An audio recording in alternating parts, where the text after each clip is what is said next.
Hey guys, it's Kusi. After successfully completing the Zero to Hero challenge on the least played spec in the game, I asked you for your favorite type of new challenge earlier this week, and well, thanks for participating in the latest poll to somehow shape our next challenge. I've had a blast reading through all of your comments, and even though I enjoy talking to you about certain classes, some things we need to address. I've been hearing you. You want me to go for 3k, but the truth is Pussy. What? 3k. Pussy. Who are you? You can't do it, little bitch. Pussy. Okay, okay, first of all, screw you. You won, okay? You won. 0 to 3k it is. I hope you're really happy now watching me suffer in this bandit key soon. Now, because new class 0 to Hero won by a decent amount, this will result in yet another call to the god of RNG, the wheel. Those are the classes or specs we will give a shot at glory this time. Arms and Protection Warrior, Marksman Hunter, Arcane Mage as well as Frost Mage. Assassin Rogue, just because it has two asses in it, Blood Decay and Frost Decay, Devastation Evoker, Feral Druid, Survival Hunter, which is there for my own personal sake, and in case this one gets picked, I will adapt the challenge accordingly. Oh, and the disclaimer, as of writing the script down, I don't know what will happen yet, since I didn't start the spinning. And Blood Decay again, just because I heard you guys calling out for it, and I reckon this will enhance the chances of getting it by a fair amount. Now, there won't be a healer in here, because I actually plan to do a healer after this one.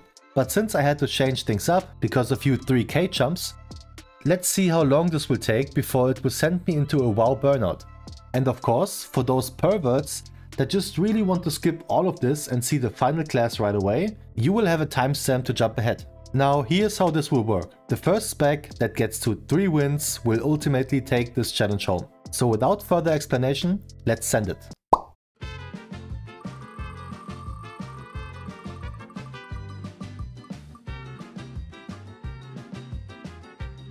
Close call, but the Assassin Rogue sneaks away with the first spin.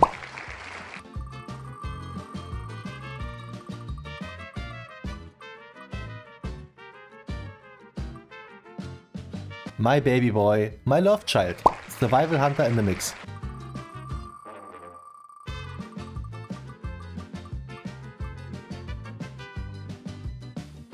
The fan favorite, Blood Decay, makes its presence felt.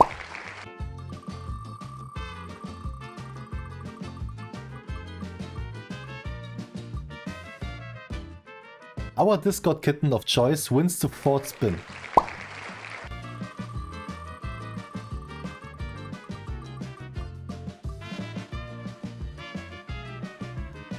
Double ass for the double win.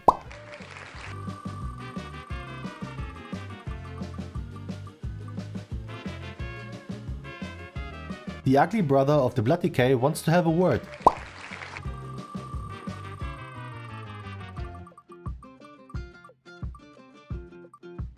Now the other good hunter spec takes this one away.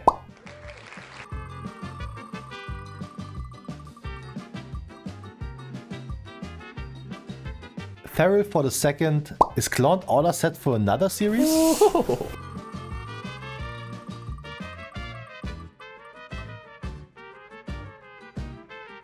Arms Warrior next, we like this.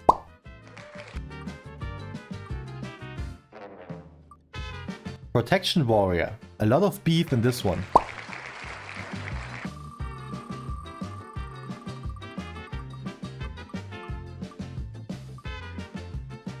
Oh man, if survival wins, we celebrate over here.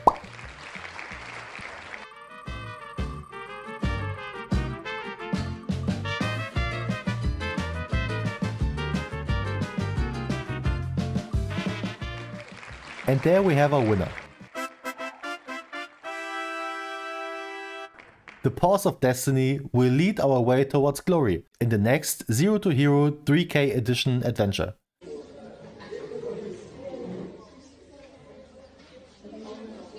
And for the first time in the short history of this YouTube channel, it is in fact a melee DPS. But here's my problem now, I do not have a druid on max level to spare. So, we will simply use the level 70 boost we get for pre-ordering the new expansion, so we can just simply dribble the system by paying money. Is this really a win? Ah well, let me introduce you to the red-eyed menace, that is Pawned Order. Yes, for some reason that obvious pun was not taken yet on the biggest alliance server Europe has to offer, but we take it. Oh hey, because my mom always told me to dream big, how about you hit the subscribe button real quick so we get one step closer to our goal of 10 million subs by the end of the year. Now what I didn't know is that the boosted characters come with 424 item level and 5k gold to spend. Granted, it's only 5k, and cause I don't want to spend the first week farming gold, I ended up bumping the 5k to 20k in order to have a normal start of the challenge. That's even less than what I usually gotten so far, so I hope you will be fine with this. Other than that, no external gold. We have to put a limit somewhere. But 424 means we can queue up for LFR right away, and you best believe that's what we did. Now, while I let this run in the background, we do our usual go through in terms of rules and possible exceptions. Like I mentioned, besides us getting a fair amount of gold to start this one, nothing extra, unless we gain it ourselves. Usually the call to arms extra reward are worth doing for us since we can just hybrid everything. Besides that, no use of friend list. We all got those buddies that just love to carry a friend, but not on my watch. Now, usually people go with no guild as another rule, however I actually encourage you to play with a guild. Guilds are fun, and the game just feels that more lively with the guild to your side, so get one. I'm probably gonna join some rather casual guild that maybe still progresses heroic, and I'd say that's fair. Next, because this is a boosted character and I didn't refresh my Radar.io page yet, this one is obviously not linked to any other character that could potentially make it easier to get into groups. And last but not least, this will be our first ever 3k rating adventure. However, to make one thing perfectly clear, this will not be the new baseline. I really enjoy playing different classes and different specs because when I tell you that I never played most of them, I'm not lying. So, believe it or not, I completely finished the entire LFR in one sitting. I know, mental fortitude and all. Though LFR is really a good way to focus more on your rotation. Or at least that's the case for me now, since I mostly know all the bosses in LFR by heart. And we got handsomely rewarded for our troubles. Did we get any tier sets? No. Did we get any big trinkets? No. But we did get a weapon. And a headpiece for Catalyst. And a leg piece for Catalyst as well. That I won with the tiebreaker.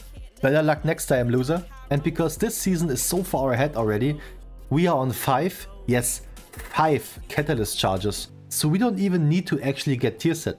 Lovely. Now, after quickly yoinking the gear from the people that actually did shit, I went out to do the main story quest for the free worm dreaming quest on our next Viracle, as well as the world boss that gave me nothing but saucy looks, the super room event, as well as the weekly reputation chest, and boy did we get juicy stuff from there. Biss that necklace, as well as biss that ring. We are out here blessed, it's not even funny. Alright, so with all the weekly chores out of the way, let's shred some dungeons. Get it? Cause shred and haha, yeah, still a funny guy. Alright, I forgot to mention that I did this weird time walk but not really time walk thingy event in Valdrakken to get an extra trinket because it was up when I flew over it. After that, I also turned the obtained head and leg piece into tier set because our set bonus is actually insane. 20% flat damage increase every 45 seconds, and with the 4 set, it's pretty much 30% damage increase on an even lower cooldown of 30 seconds. This is insane. So instead of snatching myself a key from the busty panda lady, I did it the old fashioned way and simply joined a key that already had a healer and a tank with them. They also apparently are all friendly and we love that. People like these are a blessing for sure. Galakrond's 4+2 will be our first checkpoint and there's so much in there that can drop to make your boy happy. A potential hand piece for tier set, chest piece for tier set as well, and the accelerating sandglass. Apparently this thing is one of the best trinkets to get, cause with that you don't really worry about haste anymore and just straight up go full mastery crit on stats. So yeah, a lot to gain, so let's go. And because this tank was probably just helping his healer friend, he was a little overgeared for this. Yet good for me, he pulled big in the beginning. And I mean big. First damage check for your boy.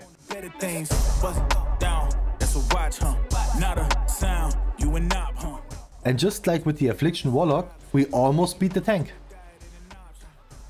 Now here I could say I failed horribly and just died by the first boss mechanic that came my way. But I would just claim that I was doing this for science, so you know you will die there too. But in reality, I simply thought I'd be the one getting targeted first, so go ahead, teach me in the comments. I know you will, because nothing mentionable happened, considering it's only a +2, we skip ahead to the final boss where our tank actually died because he was charging in too fast. But no problem, we got a CR. Right? Right? Yeah, so apparently I had it on the wrong shortcut. Does it happen to anyone else? Well, I guess that sets a great tone for our dungeon journey. Still 3-chesting obviously, and do you recall the items I listed for you earlier? Cause guess what? The blessing continues. God damn, this boy is already so juiced. Gearing is fun. After that I decided to just send my own key now, cause I wanted to get to 11s ASAP in order to farm crests for craftable items. But here I found out that Blizzard changed its authenticator just after I invited a healer to the party.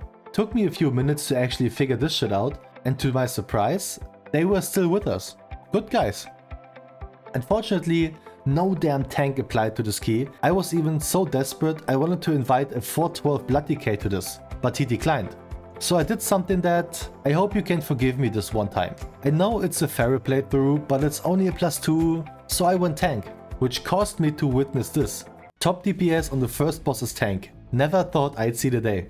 Oh, I also figured that lower keys are actually a nice learning curve for some players. You see, without any motive to shit on our warlock here, but he or she did this amount of damage while being alive the entire fight.